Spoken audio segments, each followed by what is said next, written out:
नमस्कार, स्वागत है आप सभी का आपके ऑफिशियल यूट्यूब चैनल गुरुजी स्पेशल क्लासेस में। मैं हूं निमाई साना, आपके समक्ष उपस्थित हूं साइकोलॉजी विषय वस्तु को लेकर। स्टूडेंट्स, आज की क्लास में हम डिस्कस करने वाले हैं शिक्षण अधिगम के सिद्धांत टॉपिक पर बेस्ड प्रैक्टिस सेट 2 के बारे में। जैसे कि आप सब जानते हैं कि लास्ट क्लासेस में हमने प्रैक्टिस सेट 1 को सॉल्व किया था, जिसमें 1 से लेकर 10 तक के प्रश्नों को सॉल्व किया हमने।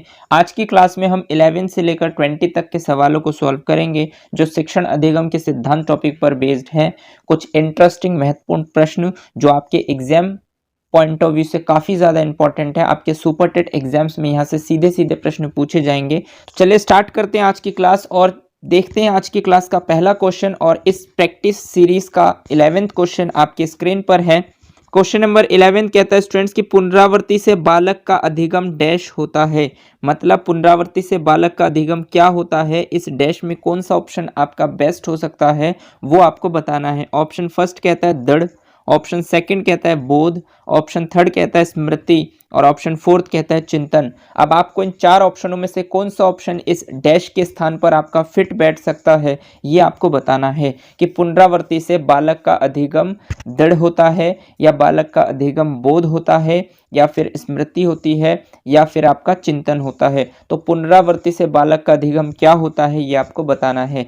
तो आप जानते हैं स्टूडेंट्स कि पुनरावृत्ति का क्या अर्थ होता है। पुनरावृत्ति का मतलब होता है कि किसी भी चीज को बार बार दोहराना, रिपीट करना, यानी कि जितनी ज्यादा आप दोहराते हैं, जितनी ज्यादा बार आप अभ्यास करते हैं, उतना ही ज्यादा आपका अधिगम क्या हो जाता है। यानी कि यहाँ पर ऑप्शन के अकॉर्डिंग आपको जाना है कि आप किसी भी बिंदु के बारे में, किसी भी टॉपिक के बारे में जब बार बार अभ्यास करते हैं, बार बार दोहराते हैं, तो क्या आपका अधिगम दृढ़ होता है या बोध होता है या स्मृति होती है या फिर चिंतन। तो कहने का मतलब स्टूडेंट्स यहाँ पर आप समझ सकते हैं, चारों ऑप्शनों में आप राइट ऑप्शन को इजीली चूज कर सकते हैं। क्योंकि बोध का मतलब होता है कि जब आप किसी चीज को ध्यान से सुनते हैं, समझने की कोशिश करते हैं, तो आप समझ सकते हैं, तो वो बोध होता है, यानी कि समझना बोध है। स्मृति का मतलब होता है स्टूडेंट्स याद करना, और याद आप कैसे कर सकते हैं, यानी कि किसी भी चीज को आपको ध्यान रखना। तो पुनरावृत्ति से आपका जो अधिगम है वो स्मृति नहीं होता, क्योंकि ये आपकी स्मरण शक्ति पर डिपेंड करता है कि आप किसी चीज को कितनी बार पढ़ने से वो आपको स्मृति हो सकती है, नहीं याद हो सकती है। और चिंतन का मतलब होता है कि आप सोच विचार करना, लेकिन यहाँ पर जो बेस्ट ऑप्शन है वो है दृढ़। क्योंकि दृढ़ का मतलब होता है कि जब आप किसी भी टॉपिक को बार बार पुनरावृत्ति करते हैं, यानी कि बार बार रिवाइज करते हैं, दोहराते हैं, तो वो चीज आप कभी भूलते नहीं है, वो आपके बिल्कुल पक्के हो जाते हैं। तो इसीलिए कहा गया है कि पुनरावृत्ति से बालक का अधिगम क्या होता है, दृढ़ होता है। तो इसीलिए चारों ऑप्शनों में आपका बेस्ट ऑप्शन है दृढ़। क्योंकि जब आप किसी चीज को बार बार रिवाइज करते हैं, अभ्यास करते हैं, किसी एक काम को आप बार बार करते हैं, तो वो आपका बिल्कुल स्ट्रांग हो जाता है, आप बिल्कुल कॉन्फिडेंट हो जाते हैं। इसलिए इस क्वेश्चन का राइट ऑप्शन आपका दृढ़ हो जाएगा। आई होप आप भी क्वेश्चन के राइट ऑप्शन तक इजीली पहुंच पाए होंगे। चलिए आगे बढ़ते हैं और देखते हैं नेक्स्ट क्वेश्चन आपसे क्या कहता है। तो नेक्स्ट क्वेश्चन आपसे कहता है स्टूडेंट्स कि शिक्षण प्रक्रिया के मनोवैज्ञानिक सिद्धांत कौन से हैं। यानी कि जो आपने शिक्षण प्रक्रिया के मनोवैज्ञानिक सिद्धांत पढ़े हैं, जिसके अंतर्गत मैंने आपको 12 सिद्धांतों के बारे में डिटेल में बताया है और उनके महत्वपूर्ण बिंदुओं को मैंने इजीली समझाने की कोशिश की है।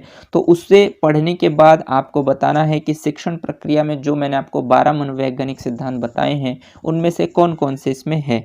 ऑप्शन फर्स्ट कहता है प्रेरणा, ऑप्शन सेकंड कहता है रुचि जागृत करना, और ऑप्शन थर्ड कहता है क्रिया द्वारा सीखना, ऑप्शन फोर्थ कहता है ये सभी।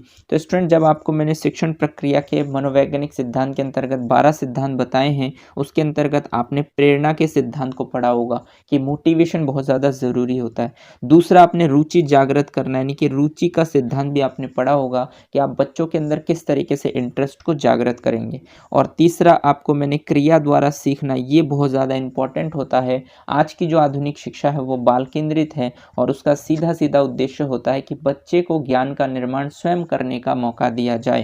तो इसलिए क्रिया द्वारा सीखने का सिद्धांत भी आपने इजीली पढ़े होंगे, और तीनों सिद्धांत ही आपने शिक्षण प्रक्रिया के मनोवैज्ञानिक सिद्धांत के अंतर्गत पढ़े हैं। इसलिए इस क्वेश्चन का राइट ऑप्शन आपका ये सभी हो जाएगा। आई होप आप भी क्वेश्चन के राइट ऑप्शन तक इजीली पहुंच पाए होंगे। चलिए आगे बढ़ते हैं और देखते हैं नेक्स्ट क्वेश्चन आपसे क्या कहता है। तो नेक्स्ट 13th क्वेश्चन आपसे कहता है स्टूडेंट्स कि स्किनर के अनुसार शिक्षण क्या है। देखिए, स्किनर के अनुसार शिक्षण क्या है ये आपको बताना है। किसके अनुसार बताना है, स्किनर के अनुसार बताने हैं कि शिक्षण क्या है।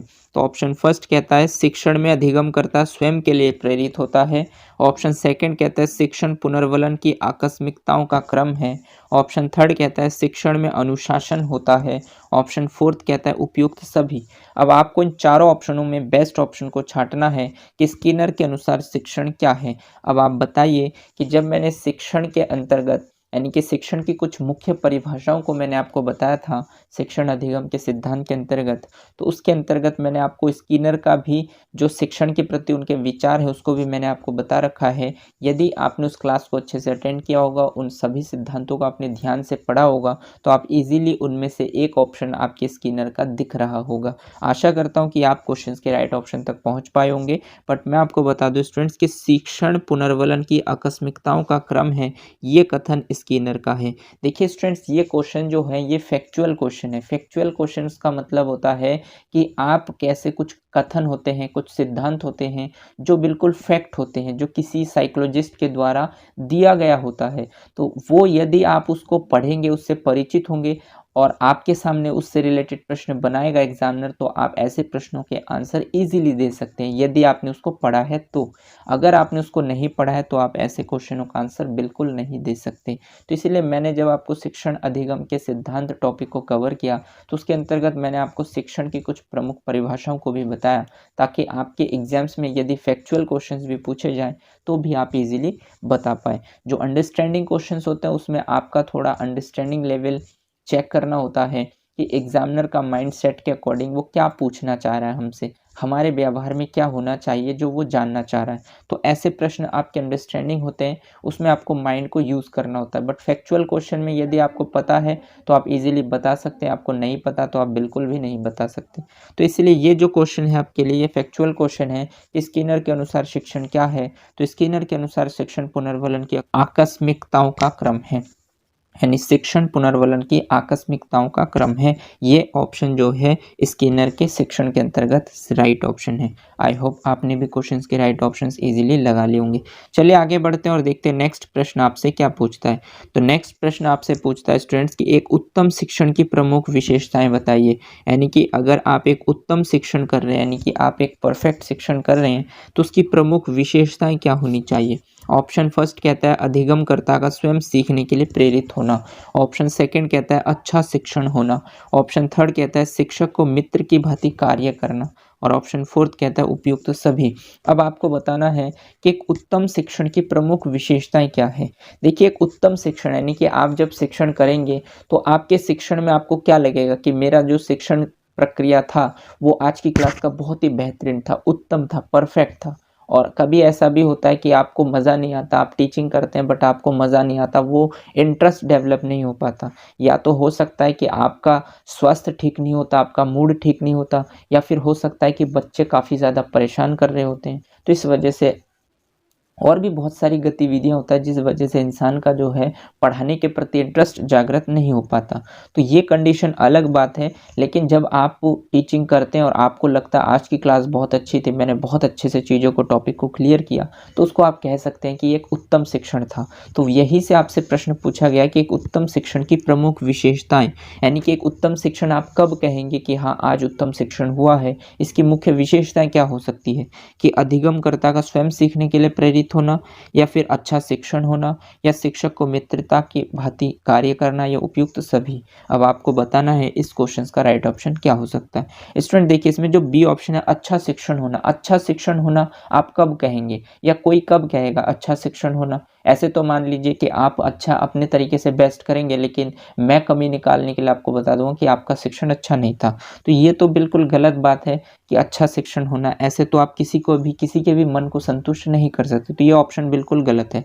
और शिक्षक को मित्र की भांति कार्य करना, देखिए मित्र की भांति शिक्षक बिल्कुल, मतलब शिक्षक का जो नेचर है वो फ्रेंडली होना चाहिए। फ्रेंडली का मतलब होता है स्टूडेंट्स कि आप का बच्चों से ऐसा व्यवहार होना चाहिए कि बच्चे अपनी प्रॉब्लम को आपसे बेझिझक पूछ सके। लेकिन ऐसा भी नहीं कि आप बिल्कुल साथ में बैठ के जैसे मित्र की भांति बैठ के खाना खाते हैं, बैठ के सारी चीज़ें गतिविधियां करते हैं, ऐसे आप अपने बच्चों के साथ भी करें, तो ये शिक्षक का फिर मित्र भांति कार्य करना ठीक नहीं होगा। इसलिए सेकंड ऑप्शन भी ठीक नहीं हो सकता, थर्ड ऑप्शन भी।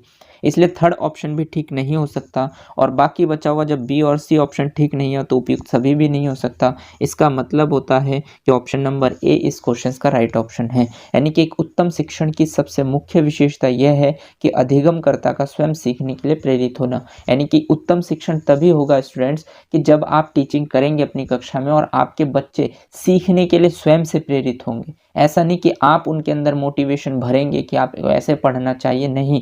बच्चे जब स्वयं से मोटिवेटेड होंगे और आप उन्हें बेस्ट तरीके से पढ़ाएंगे तभी वो क्लास जो है वो उत्तम शिक्षण कहलाएगा। इसलिए इस क्वेश्चन का राइट ऑप्शन आपका ए है। देखिए एग्जामिनर का माइंडसेट कितना बढ़िया है कि उन्होंने आपको इस प्रश्न में फंसाया है कि अच्छा शिक्षण होना। अब अच्छा शिक्षण आप अपने तरीके से अच्छा कर सकते हैं, बट अगर किसी को कमी निकालना होगा, किसी बच्चे को बताना होगा तो बच्चे तो बोल देंगे कि टीचर का पढ़ाया हुआ हमें समझ में नहीं आया। इसका मतलब ऐसा थोड़ी ना कि आप बिल्कुल बेकार पढ़ा रहे हैं। तो इसीलिए ये चीज़ आप किसी भी व्यक्ति को संतुष्ट नहीं कर सकते। देखिए मैं आपको ऐसे कंटेंट दे रहा हूँ, हो सकता है कि कुछ लोगों को मैं बहुत अच्छा संतुष्ट कर पा रहा हूँ और कुछ लोग मेरे से संतुष्ट ना हो, बट मैं इसमें कुछ नहीं कर सकता। अगर मेरा कार्य अच्छा होगा तो आप ज़्यादातर लोग मुझे पसंद करेंगे और यदि मेरा कार्य सही नहीं होगा तो ज़्यादातर लोग मुझे क्या कर देंगे, रिजेक्ट कर देंगे।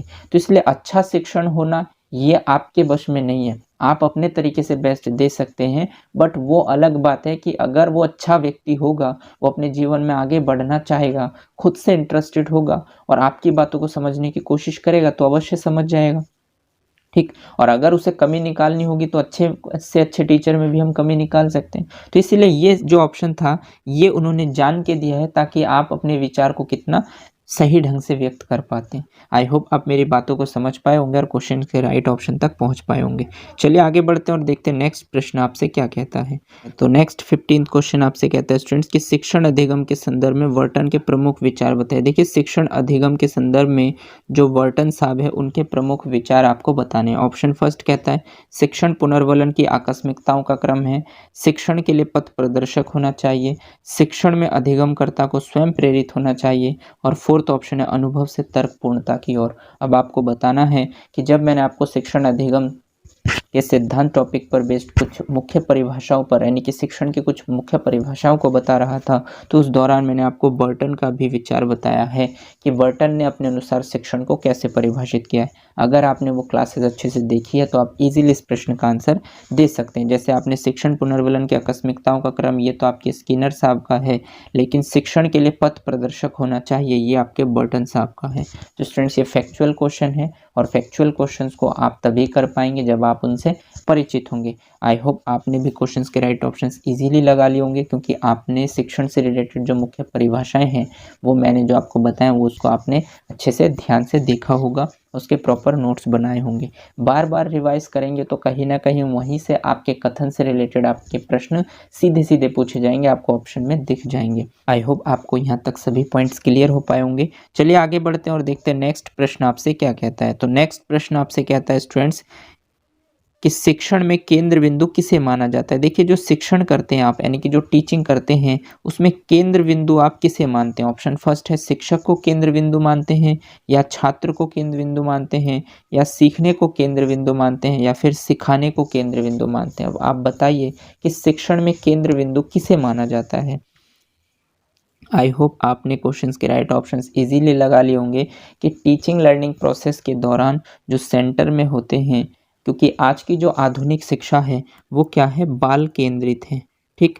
तो बाल केंद्रित का मतलब क्या होता है स्टूडेंट्स, यानी बाल केंद्रित का मतलब होता है कि बालक क्या होते हैं, केंद्र में होते हैं। यानी बालक कौन होते हैं, बालक छात्र होते हैं। तो इसलिए शिक्षण में केंद्र बिंदु किसे माना जाता है, तो ना तो शिक्षक होगा, ना ही सिखाने को होगा और ना ही सीखने को होगा। इस क्वेश्चन का राइट ऑप्शन हो जाएगा बी, छात्र को। यानी शिक्षण में केंद्र बिंदु किसे माना जाता है, तो इस शिक्षण में केंद्र बिंदु छात्रों को माना जाता है क्योंकि आज की जो आधुनिक शिक्षा है वो बाल केंद्रित है। आई होप आपने भी क्वेश्चंस के राइट ऑप्शंस इजीली लगा लिए होंगे। चलिए आगे बढ़ते हैं और देखते हैं नेक्स्ट प्रश्न आपसे क्या पूछता है। तो नेक्स्ट प्रश्न आपसे पूछता है स्टूडेंट्स एक तंत्रीय शिक्षण किस प्रकार का शिक्षण है। देखिए जो एक तंत्रीय शिक्षण होता है यानी कि जिसके सिंगल तंत्र होते हैं वो किस प्रकार का शिक्षण होता है, यानी कि ये आपको बताना है। ऑप्शन फर्स्ट है शिक्षक प्रमुख होता है, ऑप्शन सेकंड होता है छात्र का स्थान गौण होता है, ऑप्शन थर्ड है ए और बी दोनों, और ऑप्शन फोर्थ है इनमें से कोई नहीं। तो देखिए जो एक तंत्रीय शिक्षण होते हैं यानी कि जब आप एक तंत्र के हिसाब से शिक्षण करते हैं तो किस प्रकार का शिक्षण होता है। तो इसमें पहले ऑप्शन में आपसे कहा गया शिक्षक प्रमुख होता है यानी कि शिक्षक का स्थान केंद्र में होता है, छात्र का स्थान गौण होता है यानी कि जब शिक्षक केंद्र में होगा तो छात्र जो है वो द्वितीय नंबर पर होगा यानी कि गौण होगा, और सी ऑप्शन कहता है ए और बी दोनों, और फोर्थ ऑप्शन आपसे कहता है इनमें से कोई नहीं। तो स्टूडेंट्स एक तंत्रीय शिक्षण आज की जो आधुनिक शिक्षा है वो आपकी बाल केंद्रित शिक्षा है, ठीक, यानी कि त्रितंत्रीय है, त्रिमुखी प्रक्रिया है जिसके अंतर्गत बालक, शिक्षक और पाठ्यक्रम यानी पाठ्य वस्तु तीनों आते हैं। जैसे आपको पता होगा कि जॉन डेवी ने शिक्षण को त्रिमुखी प्रक्रिया माना यानी त्रितंत्रीय माना है। इसके अंतर्गत आपके बालक भी आते हैं, शिक्षक भी आते हैं और आपके पाठ्य वस्तु भी आते हैं। इन तीनों को मिलाकर आप शिक्षण इजी वे में कर सकते हैं, ऐसा माना जाता है आधुनिक शिक्षा में। लेकिन केंद्र में हमेशा किसको रखा जाता है, बालक को, यानी कि बालक को ध्यान में रखकर ही हमें पाठ्यक्रम को तैयार करना होता है और शिक्षक को अपने व्यवहार को परिवर्तन करके उनके अनुरूप पाठ्य वस्तु को प्रस्तुत करना होता है। तो ये होता है त्रिमुखी यानी त्रितंत्रीय शिक्षण। लेकिन यहाँ पर आपसे पूछा गया है एक तंत्रीय शिक्षण।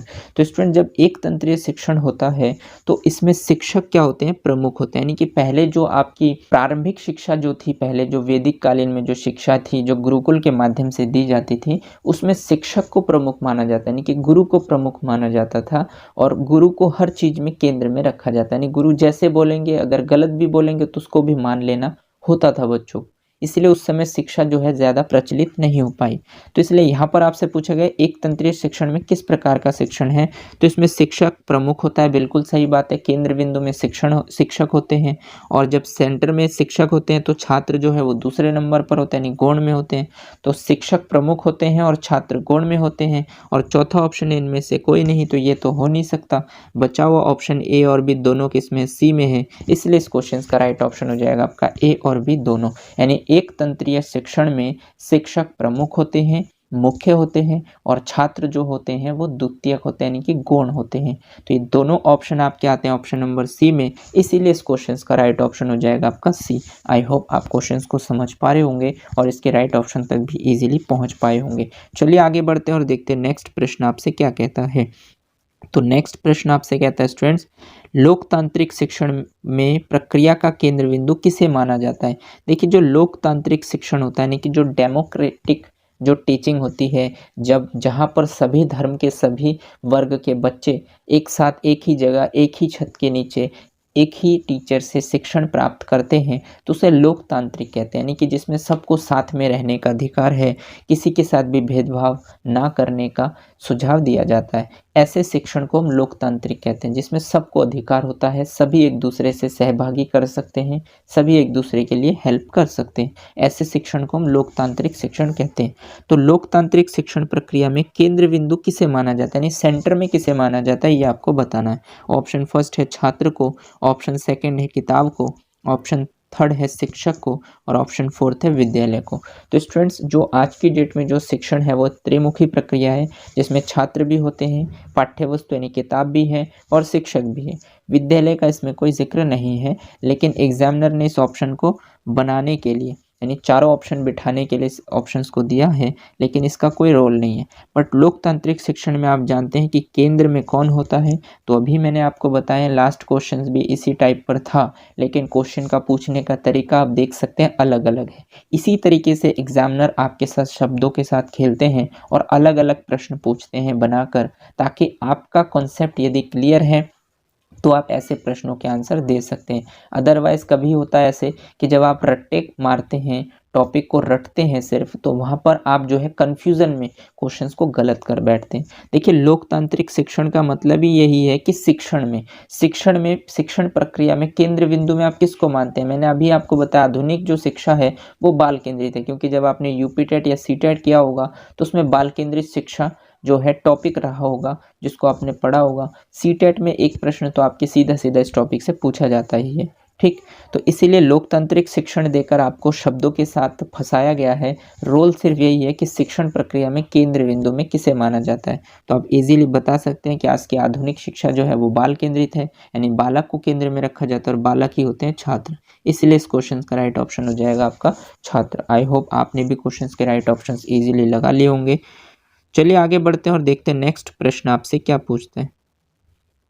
नेक्स्ट प्रश्न आपसे पूछता है स्टूडेंट्स कि हस्तक्षेप रहित शिक्षण किस प्रकार कार्य करता है। देखिए हस्तक्षेप रहित मतलब हस्तक्षेप का मतलब होता है किसी के इंटरफेयर के बिना जो शिक्षण होता है, यानी कि जब आप किसी शिक्षण में कोई इंटरफेयर नहीं करता और आप शिक्षण करते हैं वो किस प्रकार कार्य करता है ये आपको बताना है। ऑप्शन फर्स्ट कहता है शिक्षक की भांति कार्य करता है, ऑप्शन सेकंड कहता है मित्र की भांति, ऑप्शन थर्ड कहता है छात्र की भांति और ऑप्शन फोर्थ कहता है ये सभी।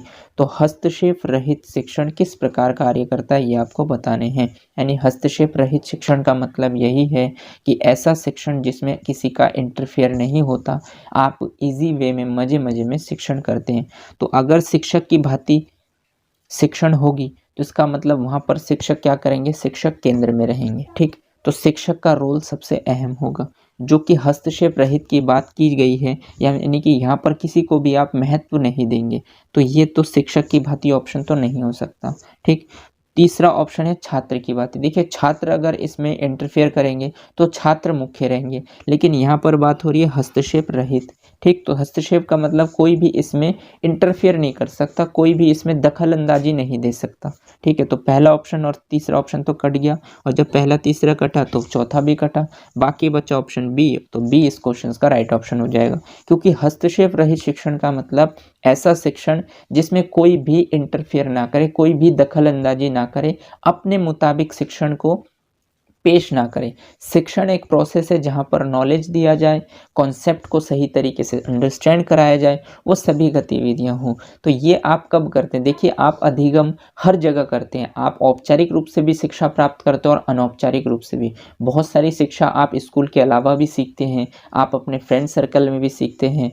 आपके बहुत सारे ऐसे मित्र होंगे जो पढ़ाई से रिलेटेड ज़्यादा इंटरेस्टेड होते हैं, तो जब आप उनसे मिलते हैं तो आप अच्छी अच्छी चीज़ों को सीखते हैं। ठीक। तो ऐसे शिक्षक अब आपके फ्रेंड हैं, आपको टीचर की तरह तो नहीं सिखा रहे हैं, लेकिन आपका कॉन्सेप्ट को क्लियर करते हैं, तो वो मित्र की भांति व्यवहार हो जाता है। यानी कि मित्र की भांति जब आप शिक्षण करते हैं तो उसमें आपको किसी का डर नहीं होता, किसी से पूछने में आपको दिक्कत नहीं होती, आपको शर्म नहीं आती, आप इजीली अपने मित्र से कुछ भी पूछ सकते हैं, कुछ भी शेयर कर सकते हैं और कुछ भी अपने डाउट्स को क्लियर कर सकते हैं। तो हस्तक्षेप रहित शिक्षण किस प्रकार कार्य करता है, तो वो एक मित्र की भांति कार्य करता है, क्योंकि यहाँ पर आपको किसी भी चीज़ का डर, किसी भी चीज़ की घबराहट या कोई शर्म आपको नहीं होता। आप अपनी प्रॉब्लम को शेयर कर सकते हैं, और शेयर करते हैं तो कहीं ना कहीं आपको अच्छे से सॉल्यूशन भी मिलता है। ऐसे शिक्षण में किसी का इंटरफेयर नहीं होता, और ऐसे शिक्षण को हम मित्र की भांति शिक्षण कहते हैं। आई होप आप क्वेश्चंस को समझ पाए होंगे और इस क्वेश्चंस के राइट ऑप्शंस तक भी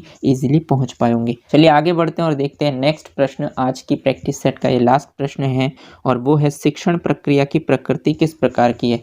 देखिए जो आप टीचिंग प्रोसेस करते हैं, शिक्षण प्रक्रिया करते हैं, इसकी प्रकृति आपको बतानी है कि इसका जो नेचर है वो किस प्रकार है। ऑप्शन फर्स्ट कहता है निर्देशित है, ऑप्शन सेकंड कहता है कलात्मक है, ऑप्शन थर्ड कहता है वैज्ञानिक है, और ऑप्शन फोर्थ कहता है बी और सी दोनों, यानी कलात्मक और वैज्ञानिक दोनों हैं। तो देखिए शिक्षण प्रक्रिया की जो प्रकृति है, यानी कि जो नेचर है वो किस प्रकार की है ये आपको बतानी है। तो आज की जो शिक्षण प्रोसेस है उसको आप देखकर, और जो भी आपने अभी तक पढ़ा है तो इसको पढ़कर आप समझ पाए होंगे कि इसमें आप निर्देशित नहीं करते, मतलब आप ऑर्डर नहीं करते कि आप ऐसे पढ़िए या आप ऐसे कीजिए। आपका रोल होता है कि जब तक कॉन्सेप्ट बच्चों को क्लियर ना हो तो आप उन कॉन्सेप्ट को इजीली क्लियर करें। यानी कलात्मक वे में आपकी कला ही, आपकी स्किल ही आप उस टॉपिक को अच्छे ढंग से क्लियर कर पाते हैं। तो कहीं ना कहीं ये क्या होता है, कलात्मक होता है। यानी कि आपकी कला पर डिपेंड करता है कि आपने बीएड या फिर बीटीसी की जो ट्रेनिंग है, प्रशिक्षण है, वो किस ढंग से ली है, क्या ईमानदारी से की है, एक प्रॉपर क्लासेस को अच्छे से अटेंड किया है, हर एक गतिविधियों को अच्छे से पार्टिसिपेट किया है, तो आपकी जो टीचिंग स्किल्स है वो बहुत अच्छे से डेवलप हुई है, आपके अंदर पढ़ाने की कला विकसित हुई है, तो ऐसी गतिविधियों को हम कहते हैं कलात्मक। तो शिक्षण प्रक्रिया की जो प्रकृति है वो कलात्मक भी होती है। और वैज्ञानिक का मतलब होता है स्टूडेंट्स कि आपकी सोच वैज्ञानिक होनी चाहिए। आपको ये सोचना चाहिए कि बच्चे को कितना कॉन्सेप्ट क्लियर हुआ है और कहाँ तक मुझे बताना है, ताकि उनका डाउट्स बिल्कुल क्लियर हो जाए, स्पष्ट हो जाए। और आप हमेशा खोजबीन होने चाहिए। एक शिक्षक का रोल होता है हमेशा खोज करते रहना, यानी कि आज की डेट में जो भी आप ये मनोवैज्ञानिक सिद्धांतों को पढ़ते हैं, या जो वैज्ञानिक, जो साइकोलॉजिस्ट आपको अपनी अपनी थ्योरीज देते हैं और जिनको आप पढ़ रहे हैं, इसका कहीं ना कहीं उद्देश्य यही है कि आज की जो आधुनिक शिक्षा है वो वैज्ञानिक पद्धति पर आधारित है। तो इसलिए इस क्वेश्चन का ऑप्शन ए तो नहीं हो सकता, क्योंकि आप निर्देश तो नहीं दे सकते, आप ऑर्डर तो बिल्कुल नहीं दे सकते। आपकी प्रकृति कैसी होनी चाहिए, यानी कि शिक्षण प्रोसेस के दौरान आपका नेचर कलात्मक होना चाहिए, आपकी टेक्निक्स वैज्ञानिक होनी चाहिए। तो इसलिए इस क्वेश्चन का राइट ऑप्शन हो जाएगा डी, क्योंकि बी और सी दोनों ऑप्शन आते हैं आपके डी में, इसलिए इस क्वेश्चन का राइट ऑप्शन आपका हो जाएगा डी। यानी शिक्षण प्रक्रिया की जो प्रकृति है वो कलात्मक एवं वैज्ञानिक दोनों हैं। आई होप आपने भी क्वेश्चंस के राइट ऑप्शंस इजीली लगा लिए होंगे। और यहाँ तक जितने भी प्रश्न मैंने अभी तक आपको बताए हैं, उन सभी प्रश्नों से रिलेटेड जो भी पॉइंट्स पर मैंने डिस्कशन किया वो सभी आपको क्लियर हो पाए होंगे। अगर कोई भी डाउट्स आपके मन में है तो आप कमेंट सेक्शन में कमेंट कर सकते हैं, मैं कोशिश करूंगा कि आपके डाउट्स को क्लियर करूं। आज के लिए बस इतना ही। अगर आपको ये क्लास अच्छी लगी हो तो इसे लाइक कीजिए, अपने दोस्तों के साथ शेयर कीजिए, और अगर आपने चैनल को सब्सक्राइब नहीं किया है तो चैनल को सब्सक्राइब कर लीजिए, बेल आइकन को भी प्रेस कर दीजिए, ताकि इसी तरीके के बेनिफिशियल वीडियो जब भी मैं आपके लिए लाऊं तो आपको टाइम टू टाइम नोटिफिकेशन मिलते रहें। धन्यवाद। जय हिंद।